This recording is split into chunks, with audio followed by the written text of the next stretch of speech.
Okay, we are live.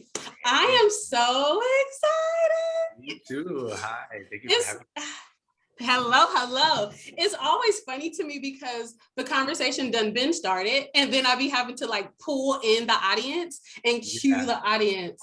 But today I have a phenomenal soul with the perfect shirt on today, okay? Because the attitude be giving all the positivity you will need. The smile is infectious. Mr. Robie Rentz. Peace, you're most welcome. So I know who you are. I've been watching you for a while. We've been chatting it up, and I think you are phenomenal and so necessary. And again, that word just does not do you justice, but so necessary. But why don't you go ahead and talk to the garden and let my community know who you are, what you do, and what your platforms are all about. So, guys, I'm Robbie Rentz. I am 30 years old, just turned 30. And I feel like it's been a special year because I've been able to really figure out who I am and be grounded in who I am. Hold on. Alexa, pause. I just noticed that. Sorry, there was background. So, just being grounded in who I am, and my platform is a bunch of things. It's weird. I feel like it's comes off the strength of manifestation. I just wanted to share my stories in hopes that people feel me and and understand what I've been through and can resonate what I've been through. So my platform is based on mental health. It's now supporting now that can better identify myself as a Black queer. So it's supporting my queer creatives. It's supporting my Black women because without you, I would be nothing. And I feel like more men need to have that. I'm gonna rant, y'all. This is why. Let's go. I feel like more men need to be supporting women. I've learned so much. A lot of opportunities, even now, have come from Black women, and we need to talk about that and uplift that. So, thank you. It's just a bunch of things. It's based on healing, growth, and just self awareness of mental health because it's so important. It is. I love that. Lately on social media, like that's what comes up for me. Obviously, I've taken the time to really filter out my feed and make sure that it's curated towards my mental health, my Yeah, needs, the yeah, things that I want to be absorbing, because like we were just talking about before, there's a lot of mess out there that can throw you off your energetic vibe. And yeah. so I'm glad that I cleaned up my timeline, and it led me to a soul like yours. In the queer community, we go through a lot. I think a lot of queer people would agree when I say that the majority of our existence is a fight to find and discover joy. And Yeah. that's an unfortunate thing. And that's also something that can exist in a lot of communities. It can exist with a person just identifying or being a woman. It can exist with individuals being Black. So it shows up in a multitude of ways, but I wanted to specifically talk about queerness because one, I'm queer, you're queer, I have queer We're here, siblings. okay? Yeah, we queer and we here. I have queer siblings, and I've been noticing that, there's a lot of suppression that we do. There's a lot of avoiding our pain and our plights because we want to perpetuate this false positivity, because there's a lot of toxicity surrounding, queerness, a lot of stereotyping, and just a lot of, again, fight. What is something that, recently you found yourself battling and finding the happy in, the true happy in? So I love this question. My nail art. I literally love nail art. And Oh, it's funny because they're gorgeous. thank you. So I just moved and I've been like those who pay attention, we'll get into my YouTube soon, but like I did a season finale where I moved and just the transition of like different neighborhoods and different things like that. For the first week, I didn't get my nails done because I wanted to like feel it out. And like I noticed when I did come over here, like people just will grill you and stare at you. And I'm a very people who know me like know I'm like, hey, like how are you? But it's like you can't always even move like that in the world we live in. So that has been a battle for me to just try to figure out like, okay, when's the time? But like, I just got over myself and was like, okay, I'm here, I'm comfortable. I've been here for a couple of weeks. I mind my business. I don't like harm anybody. Go get your nails done. And Yeah. just as simple as that. And again, that ties into mental health. I overthink a lot. Anxiety is a thing. And I'm like, you're in your own head. Like, yeah. Do So you? nail art is one of my favorite things right now that gives me like joy because I get to express myself. And my hair that's not blonde now, but it will be in a couple of weeks. I do it. Okay, so looks, you know what?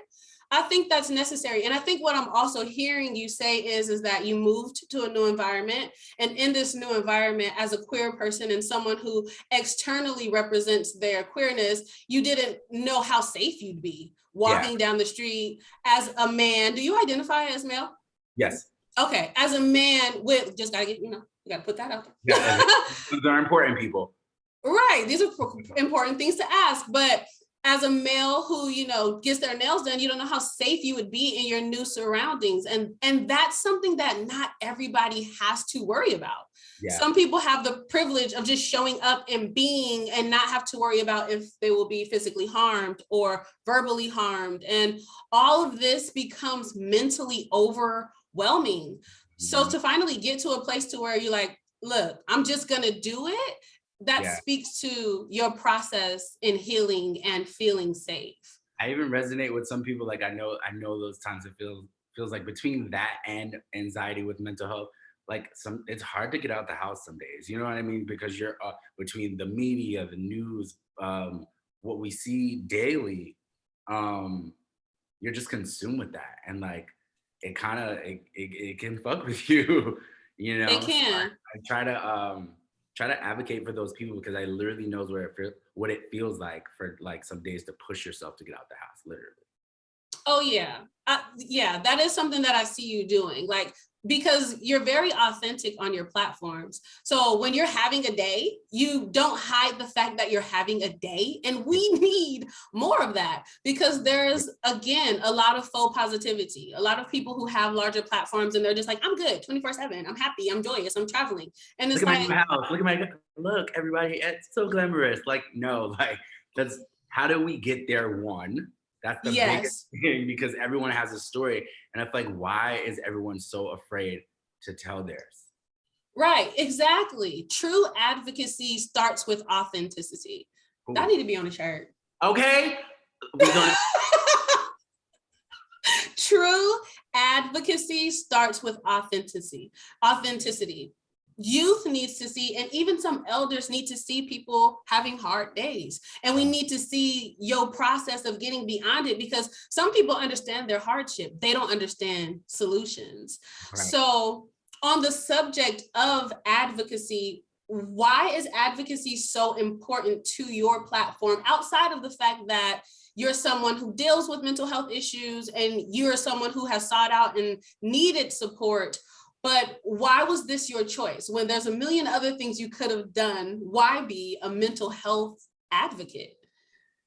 I think so. Here's I live in transparency, and sometimes I'd be like, "Ooh, how much transparent do you want to give the people today?" But you know what I mean? There were just days where I would just smoke and drink and not feel like I have a purpose. I was kind of just coasting through life. I didn't know what I wanted. I didn't know where I wanted to live. Kind of impossible. I didn't even know who I was. So it was very much on my couch. You go to work, I sleep, I smoke, I get depressed, like dangerous cycle and I'm just like, okay. Like literally I felt like I was in a twilight zone. And I was like, do you want to continue this? Because it's clear there's going to be the rest of your life. Or do you want to try to figure out what's going on and why you're feeling this way? And when I tell you, when I started to unpack and unpack and unpack, and I'm still boxes full unpacking today, y'all. And when I started to unpack, and I say that to make it light because it is a heavy subject. I was like, damn, I can't be the only one feeling like this. Like, oh, I know I'm not the only one feeling like this. And I started to like tell my story. And like, when I talk about things like rape or HIV or depression or mental health, or there's so many topics to talk about, people start telling me their stories and start opening up and start like, and I'm like, okay, so I'm not the only one feeling this way. You know what I mean? So like, the rant is so intentional. It's not for me, it's for you. Like, how can I get you to start talking about what's going on, or start that healing Mhm. process so you can unpack? Because if I hadn't unpacked and you still didn't unpack, you know what I mean? Like, we gotta start Mhm. unpacking at least together. You know what I mean? So Yes. that's just a sum of like, yeah, yeah, yeah.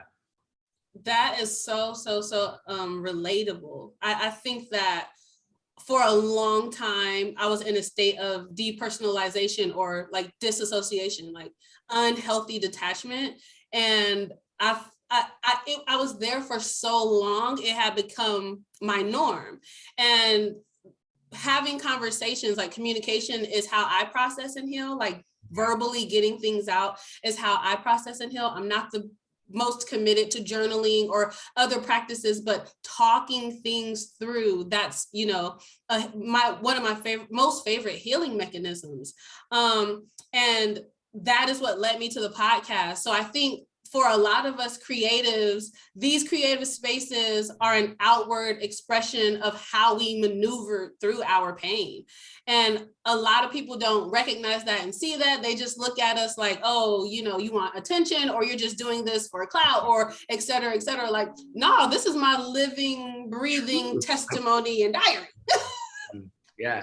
And if I could get a little deeper, because I do want people to feel me, like there's so childhood trauma, Yeah. literally, that's what it is. Like just a bunch of it mixed in, um, between, not growing up with my birth mother, um, dealing with my brother in foster care, like things that were fully out of my control, where I'm just like, and I still had that, like, I'm just positive I'm gonna, I'm here to try to figure out what life is like. And you kind of get lost in that, like throughout childhood trauma, you kind of forget, and it fucks with you as an adult if you don't address it.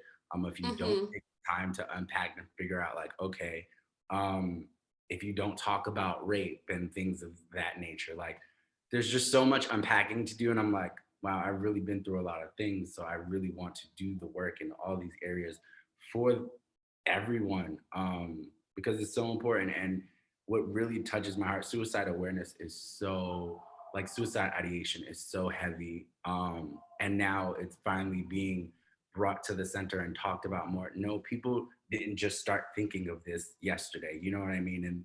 And so I feel like that's why I really want to do this work, to really try to save lives and get people talking. Because the more you talk, you kind of, it's, I said this in one of my YouTube videos, it's a war in here. If I didn't talk, there's so many times where I myself have even would have committed suicide, but like I chose to take the power from, like, here and like bring it out, because then you take Yes. away from it, you know? I love that. And I love that you mentioned that, we all are experiencing a mental war. I was watching a video because I'm constantly like absorbing knowledge. So I was watching a doctor whose name I can't remember.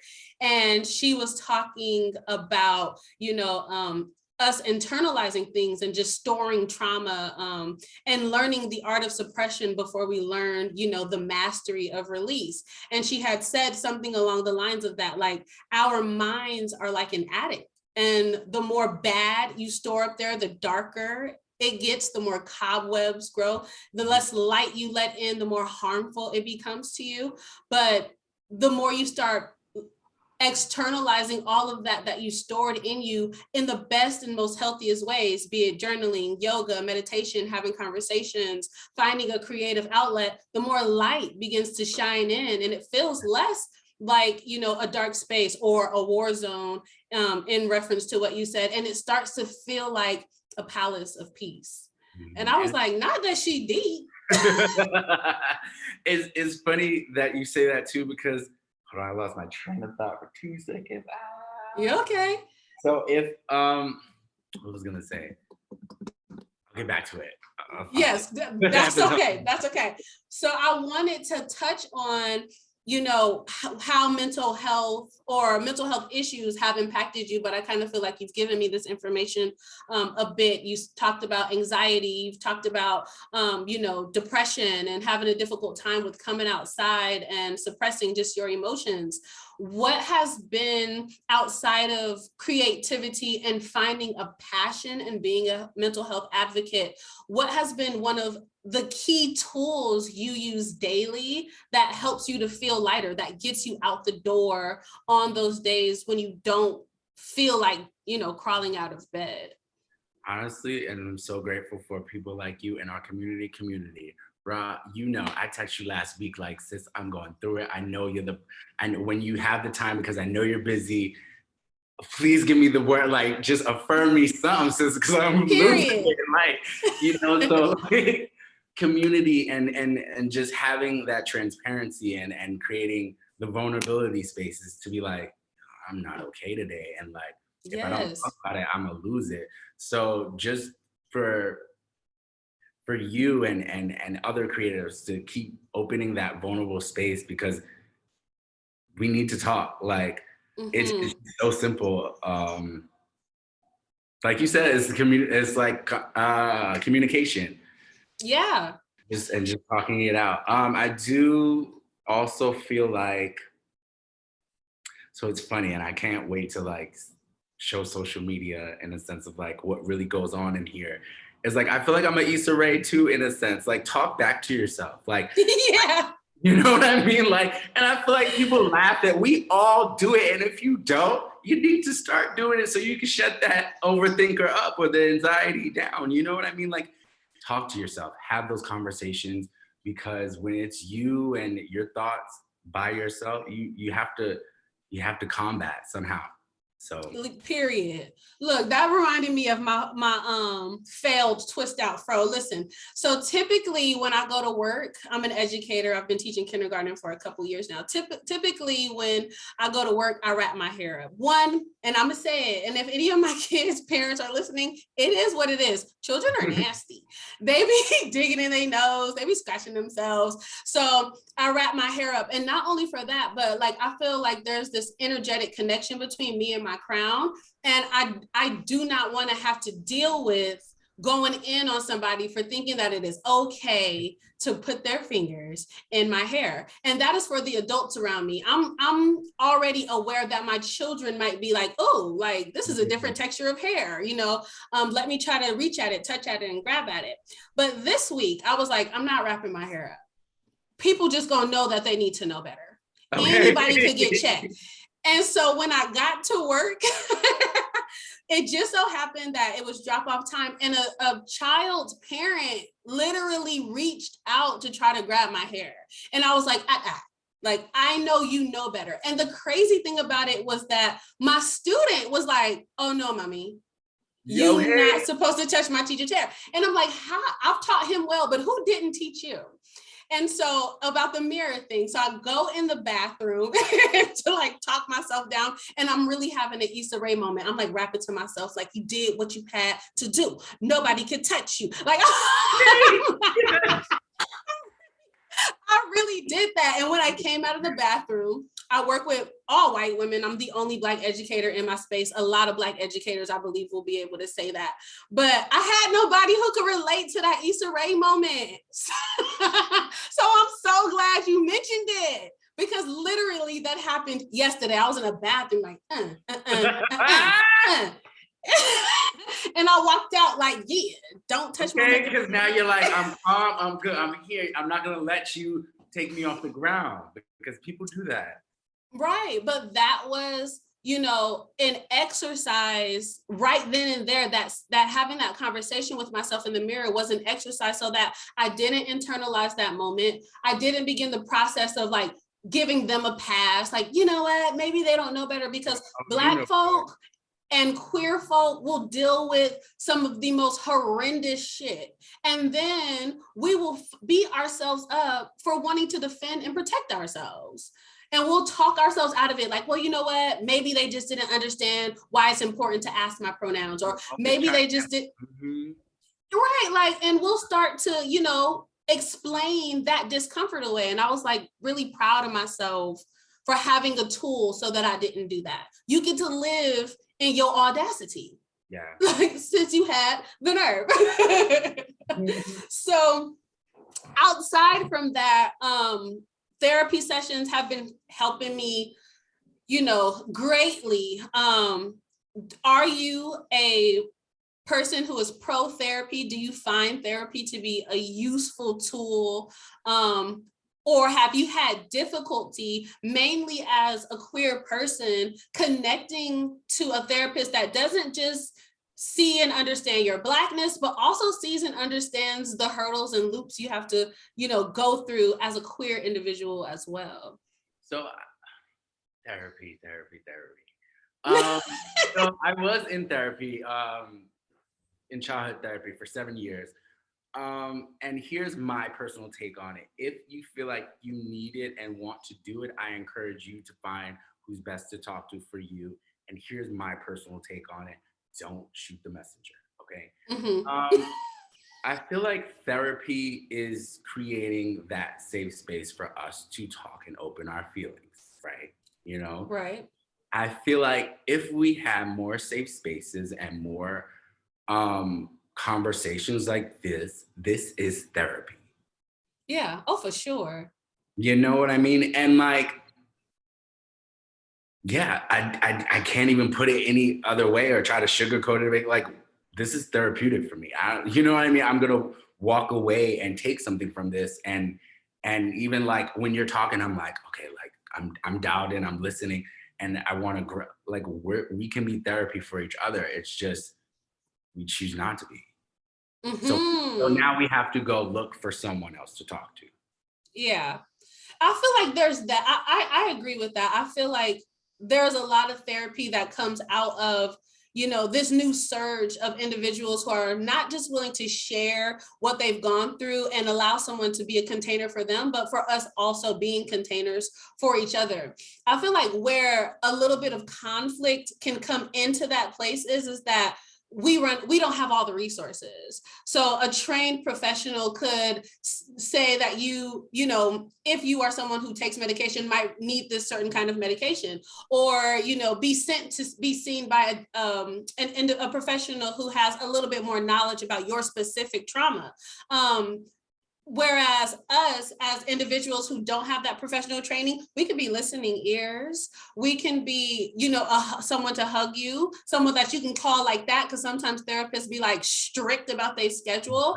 But I feel like sometimes there are resources that we may lack as communities. But I feel like that's a damn right thing to say, that this is therapeutic, and that I've experienced enough negative experiences trying to find professional therapeutic help that I have much rather preferred this. Yeah. You definitely see me, I see you. I know that there won't be any microaggressions between us. I know that you understand a lot of what I'm navigating because you're in some of these spaces with me. And that feels good, because I found therapists who understand my Blackness, but don't understand my queerness, who understand my queerness, but don't understand my Blackness, who can't relate to neither, and have literally straight up been like, church, that's my recommendation. And I'm just like, is it? Like, you went to school and got a degree to tell me on this $125 call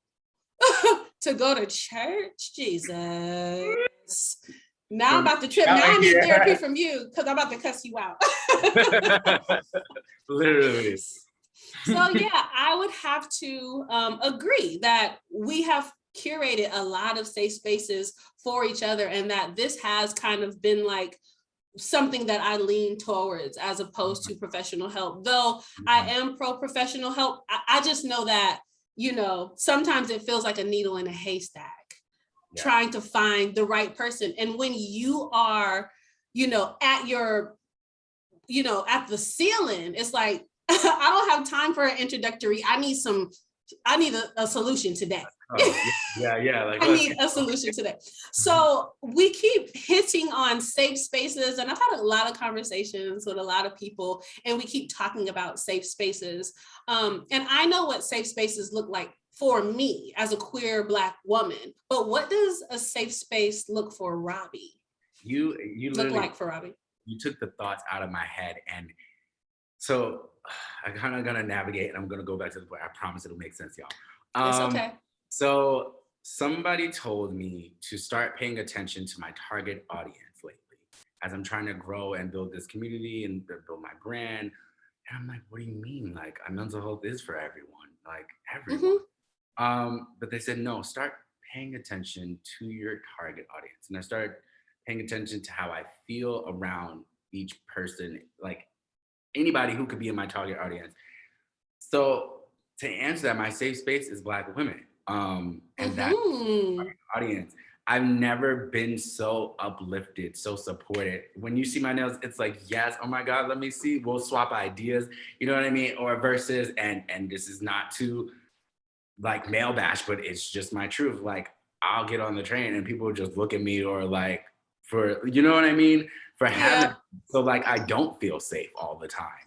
So, and it's just, y'all are just magic. And there's not enough men acknowledging that, wanting to protect that, wanting to uplift that, because you guys, y'all make me feel safe. You make me feel like I can talk. You make me feel heard, valued, loved, and supported. And I just want to do the same. And it's so precious to me because it's like every interaction that I have with a Black woman is just something special, like every single one. And it's just nothing but like support, peace, positivity. And if it's not, it's how can we get there? You know what I mean? So it's crazy. But that's my safe space. I love that. Black women are my safe space. Black women are my safe space too. And it's because you're okay. There's a lot of like, I said this all last week. I've been saying it all month. I'm gonna keep saying it. Everywhere I turn, there's a Black woman creating a community that is inclusive of any kind of person from any kind of background, and it is focused on centering them and their process. Rather they're promoting yoga, rather they're promoting 21-day journaling challenges, whether they're promoting 21-day meditation challenges. There's a Black woman right now who's queuing up a program. I'm not gonna give too much of her information out because she's not ready yet, but who's getting ready to queue up a 21-day sensuality challenge so Black women could get back in tune with their femininity. She's also promoting it for Black men because Black men need to get in tune with their sensuality. I'm like, what? Like, it is such a beautiful, you know. When I come, I'm ready. Yeah, right. Like, send me the invite, sis. You know, and I'm just so proud. I've never been more proud to be a Black woman. It's just so phenomenal. And I've also never been more open to receive, you know, the love of Black men who are healing, who are healthy, who are fighting the fight, who are fighting their own internalized fight like yourself, and who are showing up and doing that outwardly and unapologetically. So as you are thanking us and thanking me, I just find it so imperative to thank you. And that's why I was like, oh yeah, we need to do an episode. We need to do an episode stat. So there's your Instagram that I am in love with. You're always motivating us, uplifting us, encouraging us. But then, and he be cooking, y'all. I love to cook, y'all. Oh my God. And he be cooking, y'all. Wait, the cooking segment that's coming, y'all. Stay tuned. Listen, I wish that Instagram had the ability to like bring the scents through the goddamn old phone because it'd be looking great over there. Thank you. So there's that, and then there's YouTube. Can we get into it? My baby. Can we get into it because there's an event coming up. that's where, you know, a lot of your traction is at, a lot of where your growth has happened. And I would love to know how you are, first of all, managing these multiple communities, because that could be a mental health hazard in itself. Content creating can be overwhelming. So how you're managing that, but just how that became to be, you and YouTube. So I did a couple of things. I wanted to write. I was writing articles for a little while. And then I was like, no, you have a voice. You can use it. Like, let's start going. And so, funny story, God spoke to me and was like, you need to not do this alone. And I was like, okay, all right. So I found Irene on Instagram. And like, I was like, yeah, ask her to join this with you. And I was like, okay. Yes. You know, and it's funny, sidebar, it gets weird when like you have your conversations and like, you know, to whoever you believe in, or it gets tricky because you're like, okay, I don't, you know, no. And like sometimes Spirit and Lord tells me to speak to people and you're like, okay, it's called alignment and you're supposed to do it. So I did it. And she was like, yeah. Go. And I met this other woman in Starbucks and they were like, okay. I was like, her too. Okay. Created Robie Rentz. The first 4 episodes are there. We did stop filming due to the pandemic. But it's great stuff, y'all. And we just focused on healing and focused on the conversation. We did suicide awareness. And I mostly wanted to start with my story, which was on addiction. I did experience rape and it did cycle into like weaponizing sex and just only thinking about that one thing and only seeing that one thing. And it created a dangerous cycle in my life. And I'm like, I wanted to talk about this because again, that stems from childhood trauma, which causes mental health issues. Like there's things that we have to like unpack, as I stated earlier. So I did that and it just kept kind of honestly, and I said it in one of my, it was been a manifest channel ever since. I stopped when COVID happened because I was like, there's no way I can do this by myself. And to sidebar, it's funny, we were on the same live with, feels so bad. Was it a recent live? Yes, it was Irene and I know exactly who you're talking about. And she created a space for Black men to have conversations about their healing. Yes. I know exactly what you're talking about. His name leaves me too. And I feel like I'm having a Kiki Palmer moment. I am sorry. Morning. That's why I feel bad. Man. Hold on, give me 1 second because this. Let's pull it up. Yes. I literally was just talking to him. Hattress. There we go. There we go. That is his name. Yes. And it's a beautiful name, Hattress. There we go. We love you. Okay. So Hattress and we love the power of editing too. Hattress and Irene, they were on live and they were talking about how how women facilitate these spaces and how it's hard for sometimes men to feel like they can. So here was my thing when it was time for me to show up as me for my YouTube. You know what I mean? Like, it's like, oh, I was texting Irene like, anyway, we could do another like, what's the, like, support. Like, I need y'all. And Tammy too, she's in there. And I was like, can we do a reunion? I ended up starting to really talk and really like just me and the camera and really unpacked and really talk about my ADHD and talk about anxiety and depression and talk about rape and talk about HIV and talk. And here I am, about to go into my 3rd season, and I've been able to listen to people and understand and hear where they're coming from on YouTube. I love the space, honestly, because when you see me now, I'm all over the place, y'all. And that's why I love YouTube, because it's like, it's just me and the camera. I get very like social anxiety when it comes to these lives and things like that. So it's just something special about just creating your own work and creating whatever you want to do. People have told me a lot of my content is very heavy. So I've been able to like listen to them and come out with lighter things, but still focus on mental health, because mental health is everything, as you'll find out in season 3. Like it comes Right. down to the food we eat, you know, what clothes we put on. You look good, you Talk feel. about it.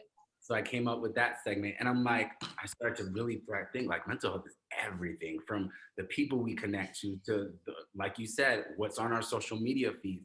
Everything is mental health.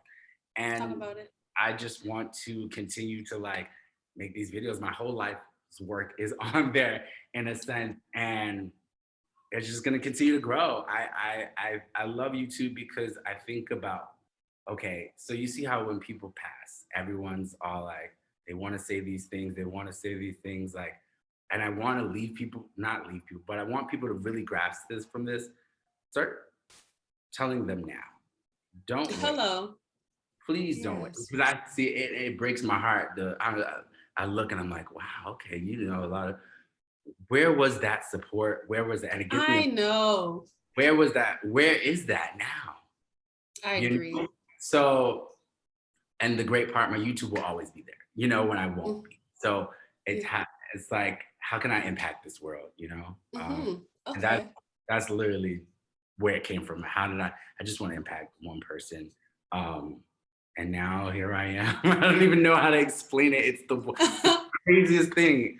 But I'm grateful for the people who support me and the people who do watch my videos. And if you haven't caught on, I hope you're probably already subscribed by the end of this, because it's good stuff. Period. Um, You yeah, are leaving your imprint, and your imprint just has to just so happens to involve technology. And a lot of our imprints today will involve technology and social media. And as frustrating as social media and technology can be, there is so much beauty in it. That is how this connection has happened. Shout out to Irene at Brown Girls Heal. That is how that connection has happened. She's actually our bridge. yeah, And so there is so much beauty to come from, using this as a tool to create a community. And just the topics that you hit on, and you mentioning how, individuals say that it feels heavy. Listen, trauma is heavy. Mental health is heavy until you find solutions, and it can become light. So it's gonna be, heavy conversations. They're gonna be hard conversations. They're going to be emotionally charging, but that is how you begin to heal. We yeah, cannot faux positivity our way through hardship. You really have to look at it. You have to talk about the ugly in it before you can get to the point of smiling and feeling joy, and that being a truly genuine thing. yeah. So I am pro hearing heavy conversations. They are necessary. How do you make, rape pretty? Yeah, You yeah, can't. How do you make substance abuse pretty? You can't. How do you make, childhood abuse pretty? You can't. yeah. You just have to talk about it honestly and authentically, and the best thing we can do is give a trigger warning. Yeah, Listen, absolutely. this Okay. might, this might, disturb your day. And if this is something that, will do that, you have the opportunity of listening at a later time, or just looking away. Save this for a later day. But we need these spaces where these heavy conversations are happening. How many spaces do you think there are where Black men can go have conversations and talk about rape? It's far-fetched. Right, yeah, But how many Black men do we know who are out there who have been sexually assaulted or raped, who are victims? Hundreds. You know what I mean? don't talk about it, they turn into abusers. Exactly. It's necessary. It's necessary work that you're doing. So don't allow other people to deter you.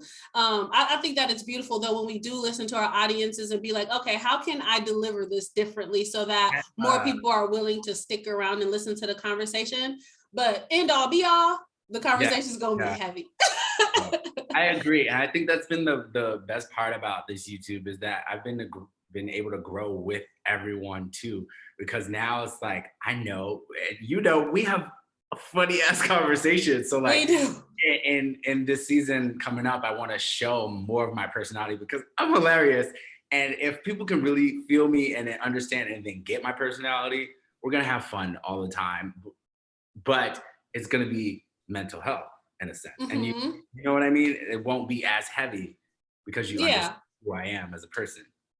Oh, yeah, that makes a lot more sense because I feel like for me and with me creating this community that I'm creating on Instagram and on my podcast, there is an absence, there of me full spectrum. Yeah, yeah, yeah. And I think that the more that I engage on social media, the more that I can be seen fully so that those who come around are like, oh, okay, I understand that, that was a ha-ha moment, or I understand, that nah, right now she's serious. And if I'm choosing to chime in, then I'm choosing to embrace her seriousness. So yeah, I can see that. I understand that. So where are you going? Like, what is happening in your life right now? What's coming up? And what do you want to share? So there, oh gosh, there's so many exciting things. I'm so nervous about these things, but excited because I just never thought that I would be here. Um, so there is a live I'm coming up with on, I get so many twos, on 2/22/22. It's the first one of its kind, I think. But it's YouTubers. We're going from YouTube, and I found a bunch of creatives, and these channels are amazing. There's family channels, there's other mental health channels. And I'm like, okay, so I also know other people want to start YouTube. I think it's a great space. There needs to be more people of color on there.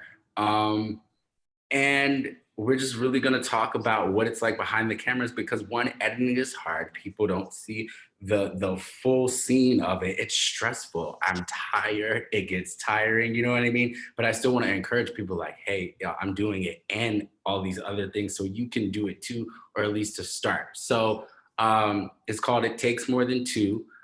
Um, and it's just to just chop it up. I really don't have, and the craziest thing I'm working on, and I'm working on it as a businessman now because that's what God has called for me. Right. Structure. Okay. I'm not the best with structure, but I always feel like people are gonna feel me. You're always gonna Hmm. feel me. So it's just us chopping it up, talking about YouTube, what it's like, talking about the channels. I'm pushing to spotlight their channels and what they have going on, and talk about how they feel about mental health and what encouraged them to start their channels. And it's just gonna be great. A bunch of YouTube community, mental health, beauty, family. It's just Hmm. gonna be a blast. I do have something really special to talk about, and you're actually going to be the first one to hear it. So that's what I really Oh, did. a premiere. Bah, bah, Yeah. bah, So bah. I don't know if you guys seen The Circle on Netflix. Oh yeah, I've seen it. Okay, so on March 5th, Are you going on a circle? no, I'm not, but I manifested something good. So I've watched the show. I've auditioned. I feel like I would love to thrive. I thrive in those situations where it's like, okay, social media, as we talked about. But then I started Hmm. really paying attention to the cast, the stories, and like really unpacking. It's a great word. It's the new word. Hmm. Their stories, and I'm like, yo, if I was in there, you hear this? Like, what would you really be going through there? So Uh-huh. I've reached out to some people, and I will be hosting a live with two people from season 3, The Circle, to talk about their experience and mental health and how they feel about it and what that experience was like, just beyond $100,000 and beyond Hmm. their, you know what I mean, beyond being celebrities or beyond, because we're people at the end of the day, and we all go through mental health issues, especially now being in a pandemic. There's so many questions I have about like post the show. Um, Right. so we're gonna get that conversation started on March 5th. Yay, I love that because you know what? I have watched The Circle and they are isolated in a Yep. room by themselves, and sharing, you know, some personal information about themselves, allowing people to unpack their pictures, unpack their personalities, assume all of these things about them. And it eventually boils down to the person who is perceived as, because there'll be a lot going on now. Okay, a lot going on. But the person who's perceived as the most authentic wins. And I think that, you know, in some crazy way, it is a psychological, well, obviously it is a psychological game, but that is, you know, life today. A lot of us never meet. We just engage with each other on social media. There can be a lot that's false and a lot that's true. But some of us are developing these true, beautiful relationships and connections.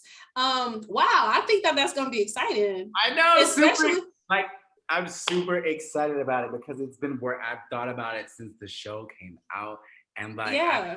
I've just been working and praying and just doing the work, and it's happening, and I'm super excited, super nervous. That's too. big. Super excited. Yeah, that's big. As a fan of the show, that's big. That's going to be great. Yeah. Listen, I'm here. I support you. If you're processing and you're trying to, and you want to just pitch me what you're going to ask, the kind of conversation that you're going to have, just to get a little, you know, practice going on, I got you. We can go over stuff and we can get it together, because I'm sure going to be tuned in. So are these going to be the YouTube thing, the thing that you're going to eventually do with the circle? Are these going to be lives? Are these going to be? So these are all going to be on Instagram Live. I wanted to try to like be more personable and be like, well, I am personable. Let's not like, you know what I mean? But like, be with the people who watch me grow up, the people, my community, the people I know and love.